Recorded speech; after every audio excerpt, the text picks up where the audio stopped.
आखिर 2026 का रमज़ान इतना ख़ास क्यों होने वाला है? बहुत सारे लोग तो इसे अपनी ज़िंदगी में पहली बार देखेंगे। सुनने से पहले कमेंट में सुबहान अल्लाह ज़रूर लिखें और वीडियो को शेयर ज़रूर करना सब आपके नियत से। दरअसल ये रमज़ान तकरीबन 30 साल बाद 2026 फरवरी में आ रहा है। 1995 के दौर में हुआ था, यानी हम अपनी ज़िंदगी में ऐसी पुरसुकून देखे ही नहीं हैं।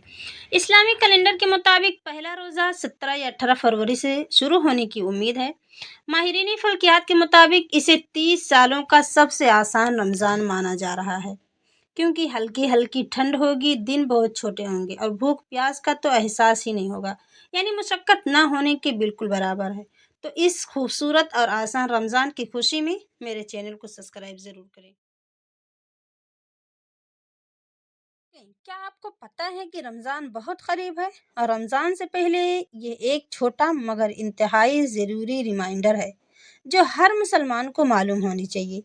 रमज़ान से पहले तो इस वीडियो को ज़रूर सेव करें, ये वाकई काम की है। आप सल्लल्लाहु अलैहि वसल्लम की एक बहुत प्यारी हदीस है। अल्लाह के नबी सल्लल्लाहु अलैहि वसल्लम फरमाते हैं, जो शख्स दिन में सैयदुल इस्तिग़फ़ार यकीन के साथ पढ़ ले और उसी दिन उसका इंतकाल हो जाए तो वो जन्नत में दाखिल होगा। और जो शख्स रात को इसे पढ़कर सोए और सुबह से पहले उसका इंतकाल हो जाए तो वो जन्नती है। ये आम इस्तिग़फ़ार नहीं है, ये इस्तिग़फ़ार सरदार है, सैयदुल इस्तिग़फ़ार। गुनाहों की माफ़ी, दिल का सुकून, जन्नत की बशारत है।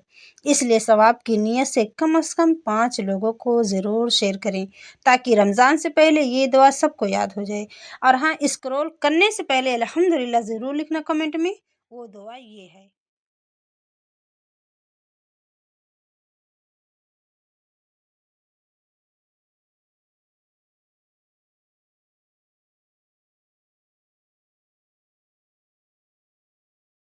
आप जानते हैं वो 4 बातें जिनको अल्लाह के नबी सल्लल्लाहु अलैहि वसल्लम ने रमज़ान में करने का हुक्म दिया है, जिनमें से 2 बातें ऐसी हैं जिनके अल्लाह राज़ी होता है और 2 ऐसी जिनके बगैर हमारा गुजारा ही नहीं।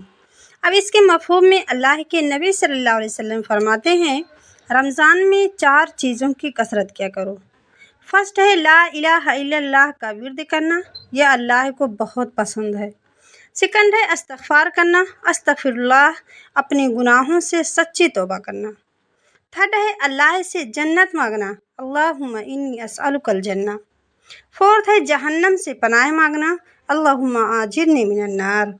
और हाँ, अगर ये बात आप तक आ गई है तो ये इत्तिफाक नहीं है। याद रखें, अल्लाह के नबी सल्लल्लाहु अलैहि वसल्लम फरमाते हैं, अगर तुम्हारी वजह से कोई एक शख्स भी खैर की बात सीख ले तो जब तक वो अमल करता रहेगा उसका सवाब आपको भी मिलता रहेगा। तो ये आपकी मर्ज़ी है, आप इसे कितने लोगों को शेयर करते हैं और बताते हैं। क्या आपको भी ऐसा लगता है कि आपकी दुआएं कबूल नहीं होती? ऐसा नहीं है। जब भी आप दुआ मांगते हैं तो आपकी दुआओं के साथ 3 चीज़ें हो सकती हैं। पहला, अल्लाह आपकी दुआ को 100% कबूल कर लेता है और आपको वो नेमत मिल जाती है। दूसरा, अल्लाह आपकी ख्वाहिश को दूसरे चीज़ से बदल देता है जो आपके हक़ में बेहतर हो। तीसरा, अल्लाह आपकी दुआ को कबूल नहीं करता, आखिरत के लिए सेव कर ली जाती है। इसको ऐसे समझा जा सकता है कि क़यामत के दिन एक इंसान का हिसाब हो रहा हो और उसके सामने उसकी बदी और उसकी नेकी लाके रखी जा रही हों और वो बहुत परेशान होगा। फिर एकदम से नेकियों का एक पहाड़ उसके सामने लाके रख दिया जाएगा। वो हैरान हो जाएगा कि यह नेकियां कहाँ से आईं। तो उसे बताया जाएगा कि दुनिया में तुमने जो दुआएं मांगी थीं वो कबूल नहीं हुई थी, ये उनका सिला है। और वो उस वक्त इतना हैरान होगा कि बोल उठेगा कि काश मेरी दुनिया में एक भी दुआ कबूल ना हुई होती। तो इससे पता चलता है कि हमारी दुआएं कभी भी ज़ाया नहीं होती और हमें दुआएं मांगते रहना चाहिए। आपकी ऐसी कौन सी दुआ है जो आप चाहते हैं कि वो दुनिया में ही कबूल हो जाए? अगर मेरी वीडियो अच्छी लगे तो सब्सक्राइब ज़रूर करें। क्या आप जानते हैं कि वो सिर्फ एक हस्ती कौन है कि अल्लाह ने मलकुल मौत से कहा कि पूछ के अंदर जाना, बिन पूछे ना जाना, इजाज़त लेके आना, बिन इजाज़त ना आना।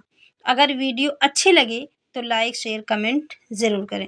وہ صرف ایک ہستی ہیں، حضرت محمد مصطفیٰ صلی اللہ علیہ وسلم، کہ اللہ نے پوچھا آنا چاہتے ہیں یا رہنا چاہتے ہیں؟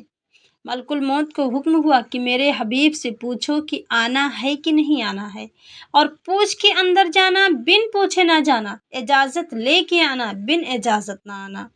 پہلے جبریل علیہ السلام اندر آئے 12 ربیع الاول سن 11 ہجری 7 جون 633 عیسوی 10 یا 11 کے درمیان کا ٹائم تھا۔ تو جبریل علیہ السلام نے کہا کہ اے اللہ کے رسول، باہر ملک الموت حاضر ہے، اندر آنے کی اجازت چاہتی ہے۔ تو آپ صلی اللہ علیہ وسلم نے کہا کہ کوئی رکاوٹ نہیں ہے، آ جائے۔ اس نے آ کر آپ صلی اللہ علیہ وسلم کو سلام کیا، السلام علیکم یا رسول اللہ۔ پھر کہنے لگا کہ آپ پہلی ہستی ہیں جن کو سلام کر رہا ہوں، آج تک کسی کو سلام نہیں کیا۔ پھر اس نے کہا کہ آپ پہلی ہستی ہیں کہ اللہ نے کہا پوچھ کر جانا، بن پوچھے نہ جانا۔ آپ پہلی شخصیت ہیں کہ اللہ نے فرمایا کہ آنا چاہیں تو لے کے آنا، رہنا چاہیں تو چھوڑ کے آنا۔ اب آپ کی مرضی، آپ جو فیصلہ کریں گے میں اسے پورا کروں گا۔